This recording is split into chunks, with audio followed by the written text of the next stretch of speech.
What's going on there, YouTube? Welcome back to another comic book video. Okay, so we are going to continue our coverage over X-Men comics, but now we are going to pick up with X-Force. Now, this was a big moment back in 1991 for Marvel Comics, and let me explain why. So, when it came to the original run for New Mutants, at the tail end of that run, we had Cable appeared. Now, when he appeared, it was a big moment because we began to see different members of the New Mutants begin to leave the team for different reasons. But we then had new heroes come in to replace the ones that had left, like Shatterstar and Domino, and the list goes on.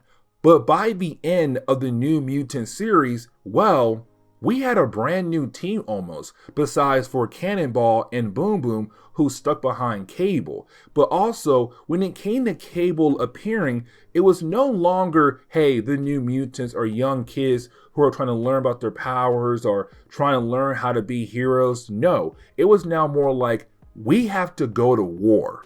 We have many different enemies out there who are trying to come after us and the other X teams. One of the X teams has to go out of their way to actually chase down the bad guys and bring them down. We're at war at this moment, and bam, here comes X-Force. And really, it works better for Cable because when he first appeared, he tried the role as a teacher, but he realized that can't be him. And so the role changed. He's now a general. He's now trying to lead a small army against all the different enemies out there. And bam, now we have X-Force. And so as we dive into X-Force number 1, we actually see our heroes going after the Mutant Liberation Front. Now, this was a new group introduced back at the tail end of New Mutants as well. Now, when it came to this group, we were kind of left to believe that they were a group of mutants who were trying to go out of their way to help the mutant race out because it felt like the American government were trying to bring them down in some kind of way. And so they would attack different government facilities across the country. But then later on, we did learn that they're being led by a character known as Strife. Now, for the sake of this video, we're going to pretend like we have no idea who this guy is. But apparently, there is a connection between him and Cable. And so when it comes to X-Force, they found one of the bases that belonged to Strife in Antarctica. And you have our heroes trying their best to bring down the actual base. Now, like I said earlier, X-Force is a team going to war, and usually in war, there's going to be a lot of deaths. And so for our heroes, they're like, hey, we are treating you guys as enemies. If we have to bring you down by killing you, they will actually do it. And so we see Shatterstar going after a character known as Reaper, one of the members of the Mutant Liberation Front. Now, their battle is very short-lived, but you actually have Shatterstar being able to cut off the hands of Reaper to kind of show like, hey, we're not playing around. Like, that was your warning, shot, I guess. But down the road, I will try to kill you instead. But for our heroes, they know if they want to bring down the whole organization, the Mutant Liberation Front, they have to find their leader. They have to find Strife. Now, Strife is there, but not in the main room where the battle is taking place. He's in a different room watching our heroes fight against his own team. Now for Strife, he realized that this base is now compromised. He has to get the heck out of there now. And so he tells a character known as Zero to begin to open up portals to allow the different members of his group to actually escape. And then the entire base is going to self-destruct. He's also hoping when the place blows up, it would also kill off X-Force as well, even though we already know they are going to survive very easily. Now, something else I do want to mention is that we don't know the actual origin for most of these characters who had joined X-Force or who had joined the Mutant Liberation Front. For example, feral. All we know about her at this point is that she was on the run and she was able to find X-Force and she had joined the team. Bam. That's really it. We have no idea about her past at all. And the same thing for Wildside as well, a member of the Mutant Liberation Front. Really, for Cable as well, we have no idea about his origin either. And so most of these characters, we're trying to learn more and more about them as stories being told to us in X-Force, but also other books down the road. And really, you have our heroes realize that one, Strife and the different members of the MLF, Mutant Liberation Front, were able to get away thanks to Zero. And so you have our heroes also realize the place is about to blow up. And so you have Cable being able to teleport his team out of there just in time before the actual place blows up on them. Now, X-Force number 1 also reminds us about another character known as Gideon. Now, we don't know much about Gideon, but apparently he does have a past with Sunspot. They do have a connection with one another. And really, when it came to Gideon, at the tail end of New Mutants, we actually saw him assassinate the father of Sunspot to allow Sunspot to become the owner of the company. But we already know that Gideon does have plans for the actual corporation that Sunspot now controls. But either way, we do see our two characters right now training with one another, but they're getting ready to buy out another company known as the Jankos Company. And we're going to see Jankos be somewhat important as a way to bring in another character we have not seen in a good while. And really, we're also introduced to another new character, and that will be Commander Bridge. Now, Commander Bridge actually works for S.H.I.E.L.D. as well, but apparently he has been trying his best to locate Cable. And the reason why, because S.H.I.E.L.D. believes that Cable has just gone too far. They have no idea what Cable is trying to do, or why Cable is going after the Mutant Liberation Front. And so this is Commander Bridge saying, you know what? It's time for me to go after Cable. It's time for me to bring him down. But now we can jump over to the base of X-Force. And really, this gives us the chance to kind of learn a tad bit more about Cable here. And let me explain. So for Cable, like I said earlier, we don't know much about the character. But you have Cannonball coming to him and asking him like, hey, I want to know, why are you so protective over us? Is it all because of your son, Tyler? Now, you would think at first like, okay, Cable has a son. No, not actually a son, but somebody he looked at as a son. A character known as Tyler, a young boy who fought alongside with him many years ago. Now, Tyler died because after a year, Tyler left Cable behind to go join Strife and his Mutant Liberation Front. Now, while being with them, he actually died in one of their terrorist attacks. And so for Cable, he's kind of like, it gave him another reason why to go after Strife.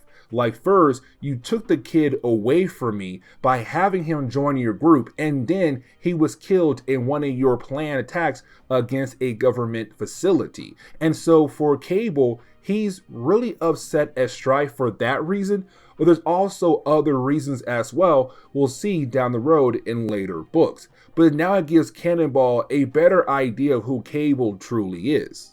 Now, Domino, she overheard what Cable had told Cannonball. And so once you have Cannonball leave the room, it's Domino realizing that this is Cable trying to begin the process of opening up more to the different members of the team, but the ones he truly does like Cannonball. And so for Domino, she's kind of wondering, when will Cable tell them everything about his past? Like, for example, the idea that he has powers. We do see him right now using his telekinesis to move different items to help him repair the jet they use to travel across the world. And so once he does that, she said, hey, you have to be careful, because if the other members of the team see you doing that, they're going to have way more questions about your past and what other powers you may have. And this is Cable saying, when I'm ready, and I'll tell them everything then. But now I want to jump back over to Gideon and Sunspot because, like I said earlier, they were trying to buy out a company called Jankos that is currently being controlled by another character known as Ariana Jankos. Now, for Ariana Jankos, she was trying her best to make sure that her company is not completely bought out. So what she did was she called up Black Tom. Now, Black Tom is a character that we had talked about before. Black Tom is actually the cousin to Banshee, who has the ability to control wood. Now, when it comes to Black Tom, what he's going to do here is he's going to hold Sunspot and Gideon hostage so that they're able to hand over money to help Ariana buy out the other shares of her company so that she's able to hold on to her company. Now, for Sunspot, he's kind of like, hey, you know what? Let me go ahead and beat him down. But you have Gideon say, wait, don't do that. We'll stay here right now and see what he's actually up to. But now we jump back over to Commander Bridge. And really, it's Commander Bridge calling up Nick Fury to kind of get us confirmation that he does work for S.H.I.E.L.D. But this is Commander Bridge saying, hey, Nick, I want to tell you that it was Cable again who attacked another base that belonged to the Mutant Liberation Front. Now, for Nick Fury, it seemed like he does not mind all these other organizations out there like Hydra and AIM, but it really does bother him that he does not know what Cable is actually up to. And so he tells Commander Bridge, I'm gonna need you to go out of your way to find Cable and bring him in for questioning. I need to know what this man is actually up to. And right after that conversation, you didn't have Commander Bridge say, it's now time for us to call in Weapon X. But now we can dive into X-Force issue number 2, where we actually pick up with a character known as Weapon X. Now, as you may know, Weapon X was the name given to Wolverine back when he was at Weapon X. But this is somebody else taking up the name. His name is Garrison Kane. Now, unfortunately, we're not going to learn much about the character. We do know that he's working for an organization known as Department K, and that's all we get out of him. Now, when it comes to Department K, again, we're not going to know much about that idea until down the road in later books. But the reason why you have Weapon X right now about to go after Deadpool is because around this time in Marvel Comics, Deadpool was working for somebody known as Tolliver. Now, we have no idea who Tolliver is, but apparently he goes out of his way to hide the best mercenaries to complete different jobs. And right now, he had hired Deadpool to complete a certain job. Now, you have Weapon X try his best to take down Deadpool, which honestly he does. But I really want to focus on Deadpool here. And the reason why, because for me, this was really the first time we can actually see that Deadpool is the merc with the mouth. The last time we saw Deadpool, he was talking some nonsense, but not a lot like he is right now in this battle. And for Weapon X, he knows that this is Deadpool trying to do that as a way to throw him off, to allow him to lose against Deadpool. But Weapon X is able to take down Deadpool. Now, after doing that, he's then confronted by, of course, Commander Bridge. Now, really, this is Commander Bridge informing Weapon X that S.H.I.E.L.D. is right now putting together a team to go after Cable. Now, this is where we learn that apparently there's some kind of connection between Weapon X and Cable. Now, what that connection is unknown, but we do learn that these two guys have a history with one another. Now, this is also Commander Bridge asking Weapon X to join the team to hopefully bring Cable in. But you have Weapon X say no. And the reason why, because when it comes to Cable, there are way too many people involved when it comes to trying to understand him, but also going after him. And so for Weapon X, it's a huge no. Now, while you have the two guys talking to one another, well, Deadpool was able to get away because he has a device that allows him to teleport, which he did when they were busy talking. But now we jump over to X-Force. Now, X-Force is going through a training session where it's Cable saying you have to be ready just in case anything happens. You never know when you might get ambushed by one of our enemies. And when you are, you have to adapt to that situation to make sure that you come out alive. And so for Cable, he's saying, you guys, most of the X-Force team is going through the woods for this training session. Your opponent is Feral, one of our own, but she's basically a wild animal on the loose in the forest who has the ability to hide in different spots to just ambush you to hopefully bring you down. And so when she attacks you, it's up to you to work together as a team to overcome the ambush, to again adapt to your situation. Now, at first, it does seem like a great training session, a great idea, but the problem is, while you have Feral begin to lose the actual training session, she goes feral to the point where she actually attacks Cannonball, cutting him right in the stomach. And he's now bleeding out badly. Now, Cable was able to knock her out, but now the team has to rush back to their base to hopefully save the life of Cannonball.